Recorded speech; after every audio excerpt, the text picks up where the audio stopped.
Dear brothers and sisters, today is the day 11 on the journey to the Sacred Heart of Jesus through the Immaculate Heart of Mary.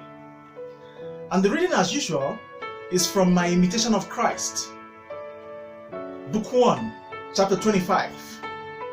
And the topic is, quote, on the fervent amendment of our whole life, close quote. And when I was meditating on this first paragraph, a line caught my attention. The first paragraph of that passage goes, quote, immediately consoled and comforted, he resigned himself to the divine will, and the anxious anxiety ceased. Close quote. So I remember that once in a while, when I decide to do a very powerful novena for a critical favor that I want from God, or an important project, anxiety creeps in. I'm like, how will the end of this project be? I'm worried. As I'm doing this novena, I hope I will get divine intervention before the 9th day. I hope the Lord will answer me. Anxiety, anxiety, anxiety. I want to know what the end might look like. And this saps my prayer energy.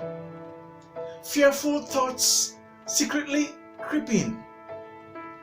And I'll be like, this project I'm venturing into, is it not better to abandon it and stay safe with my reputation instead of kickstarting this project and not finishing up?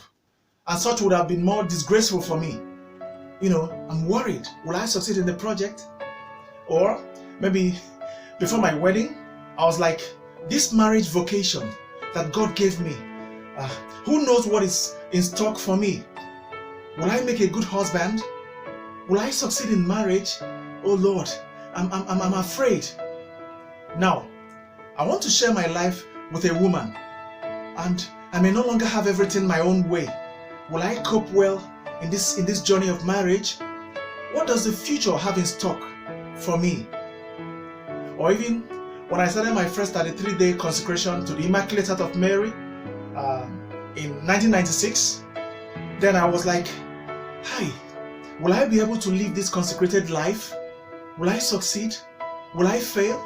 What will life be like maybe 1 or 2 or 3 years after this total consecration? And so on and so forth. I now recall that when the anxiety started getting the better of me, I did what the writer said in the first paragraph. I resigned myself to the will of God and experienced after that some peace and consolation. I must mention that I did not resign to God's will in my mind only and ended it there. No, I voiced my resignation out in prayer words, through prayer words. I used common phrases that I learned from childhood. Phrases like, I am all dying, my queen and my mother, and all that I have is dying. Close quote. I learned this from the Legion of Mary, Ashes. Then after my consecration to the Immaculate Heart of Mary in 1996, I started using the normal prayer act of consecration to the Immaculate Heart of Mary. I'm sure you should know it. The act of consecration, that brief act of consecration to Mother Mary, as well as the popular morning offering, which slaves of love say every morning on waking up, our normal morning offering. So after saying such prayers, which are real acts of resignation to God's will, I felt some sense of courage to face whatever the day or the future throws at me. And this makes me take each day's program one task at a time. And each time I resign any situation to God's will, I spiritually feel a certain reduction of the weight from my shoulders. I feel lighter. It is just a feeling, certain willingness to accept the outcome of such situation, since everything is in the hands of Mother Mary. A certain fearlessness.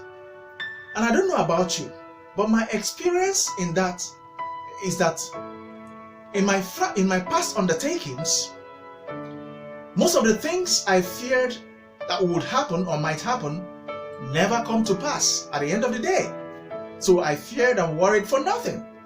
So I gradually learned that worry, fear, and anxiety only saps today the energy I should have used to face tomorrow. And in the second paragraph, a particular line made practical sense to me. It goes, quote, says, "There is one thing that keeps many from zealously improving their lives, and that is dread of the difficulty, the toil of battle." Close quote. And this reminded me of a famous quote in my Legion handbook. It says that there will always be difficulty in the way of starting. And he went on to say that, conclude that every failure is but postponed success. Close quote, the way it is in the handbook. So my experience is that if I want to do 20 decades of the rosary, and I keep imagining how long it will take me, to finish 20 decades. How long will this is so difficult. I lose steam. But if I forget about the duration of the rosary and just start from the first decade with meditation on each mysteries, the difficulty fizzles out. I may not even know when I finish the 20 decades. The same thing happens when I want to do novena, which is 9 days with moderate abstinence from food, maybe from 6 to 12 p.m. The first day of the novena is often tough. Whilst if I hang on, the remaining days tend to fall in line. So I believe that Rome was not built in a day, but I also believe from my meditation that Rome was started in a day. A particular day the work was started. So today's reading confirms to me that spiritual growth is actually a journey of one step at a time. Consolidate, another step.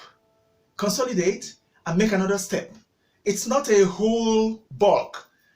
And take it one step at a time. In one World Cup that I watched, the newsmen, the press, they met one coach, a popular coach. I don't need to mention his name. So after the first round, his team qualified and they asked him, "How do you feel about reaching the finals?" The coach said, "No, we've just finished the first round. We've not even gone to the quarterfinal. My style is that I take each match as they come. If I see myself in the final, so be it. I'll take it. But my approach is a step at a time, one match at a time." That will be all for now. See you on day 12. Goodbye.